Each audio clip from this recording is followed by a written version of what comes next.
Hello, this is Victor and here with a new video, and this time I want to talk about changing balance of the games and some ways that we can influence or we can change the balance of the games. This is also dedicated to people that feel that they are always losing and or they have the army that is not at the same level as other armies and they are thinking how I can improve or what I can do better. But there is other things that maybe can influence your game and can make your game more interesting. If you find that you are getting bored or you are always having the same result, I would suggest you to try some of the things that I'm going to talk here. Those all these points that I'm going to share is just how you can change the balance of your game, how you can make your game more interesting. Of course, there is always armies in all the game systems that are stronger than others, but I will say that is up to us to change the balance. Is up to us to be able to shift. Although there are some armies that maybe are stronger, and this happens with Warhammer 40k, which happened with Age of Sigmar and any other game. So let's make a look. Here I will use more my experience on 40k and Age of Sigmar as examples, but most of these things can be extrapolated to other game systems. So the first thing we always find when we go to tournaments is that people is using the points and the comp to try to make a more fair games. To be fair, normally when all the rules and all the restrictions are applied, what normally happens is that the balance is shift to another army or is shift to another to other units. I played several type of comps, and sometimes I was surprised that some armies that are not really the stronger are more influenced by the comp than other armies that are stronger in in in the basic game. So I will say that normally points on comp is the most common system, can shift the balance, and it's depending a lot on the different comps and points used. It's the most popular system used in tournaments. I understand that. And also just make a look on the tables you see here. So because I want to talk about the terrain later on, but you see most of the tables are quite standard. This is a most likely 40k tournament, and you see most of the tables don't really have on line of a terrain that is blocking line of sight, and this will come later on this on this video. So I just want to say that, yeah, points on com is the first way we think to shift the balance, but it's not the only way. Let's talk about here a point that I think it's overlooked a lot of times.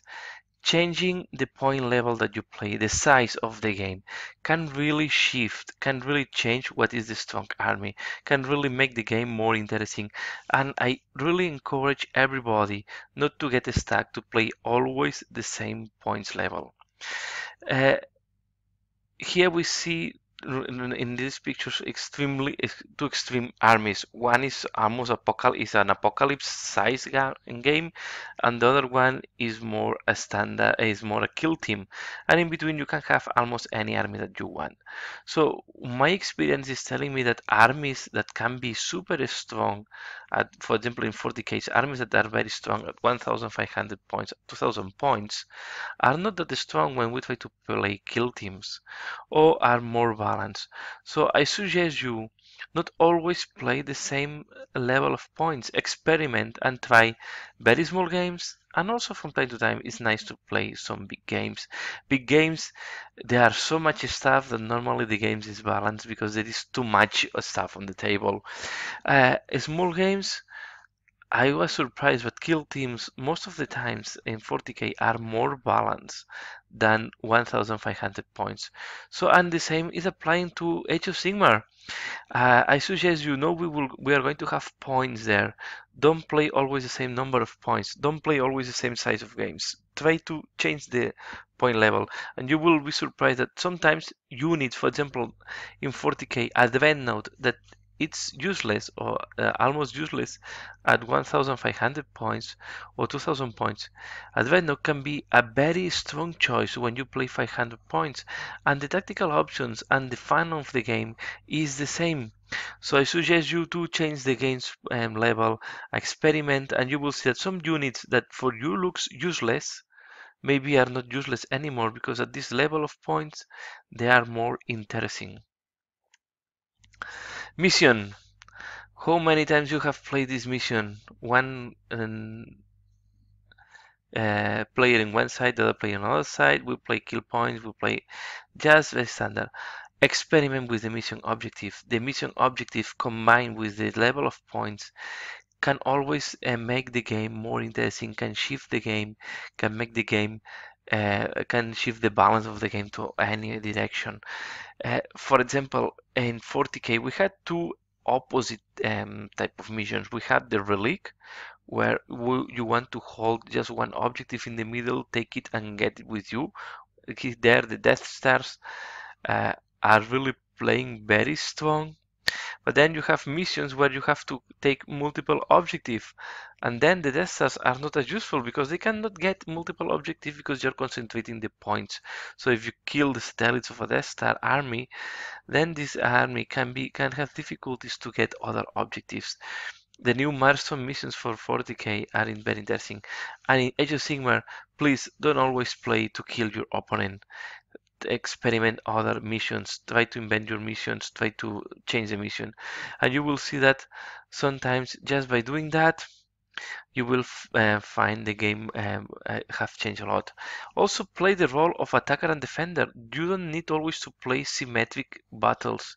Try to make asymmetrical battles where one player is the defender and the other is the attacker. Give some benefits to the attacker. Give some special rules to the mission or to the how it's called this, the battle plan or how you want to call it to the game. Use some additional rules. You add some random effects.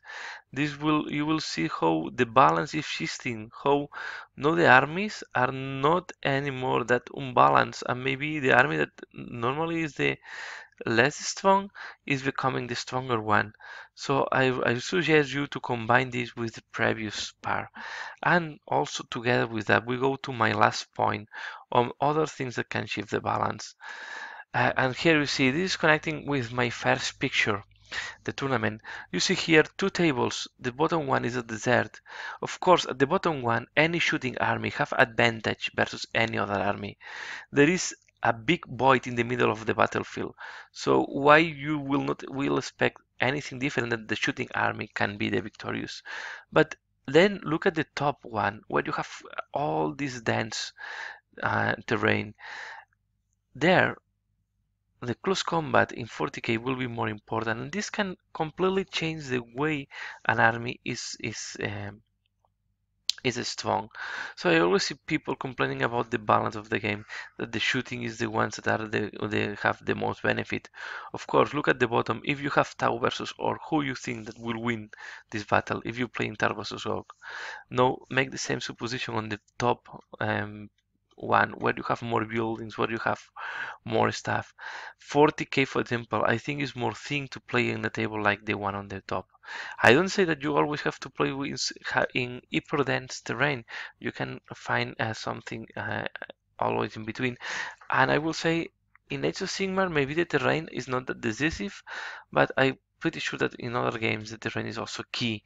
So be careful. Terrain is overlooked a lot of times, is really overlooked, and can be one of the parameters that we can play, we can use, and we can um, yeah, I will say is one of the parameters that we can use to shift the balance, to make the game more fair, to make the game more interesting. And now you combine the three things that I put on the table, combine the terrain, with the missions, and with the size of your game. If you combine all this, you have now a lot of different options. And if you play all these different options, you will see that not always the same army is the one that is winning. If you always play 1500 points with the same terrain and with the same mission, don't be surprised if you always have the same outcome. But if you now start changing, you play the next game at 1000 points with a completely different table and completely different mission, maybe the outcome is different. And next time you change and you play 2000 points with another terrain, another mission, just experiment, play different games. I realize sometimes, for example, when we talk about armies, there are armies that are highly dependent on the terrain. If you don't have terrain, this army is useless. And I put as example Harlequins, for example, Harlequins on the bottom table.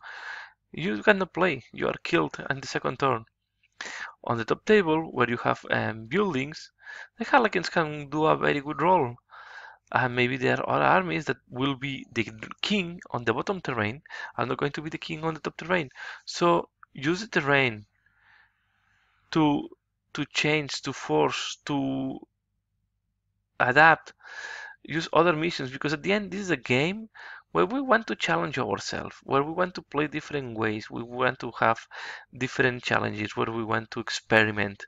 You always play the same mission, the same level of points, and the same table. You are not experimenting. You are getting bored, and you are going to bore. If you start changing table size, number of pieces of terrain on the table, point size, mission, the game is becoming each game that you are doing, it's going to be different and it's going to be more interesting for you to play the next game. Change, add variation, add change sizes, add terrain, remove terrain, experiment. This is what I will suggest you, and you will see that the balance is not always as you think before. Of course, there will be always units that are stronger than others, units that you always want to have there, units that are your favorite and you want to play always with them. Doesn't matter what is the mission. This will not change, but at least I suggest you to test all these.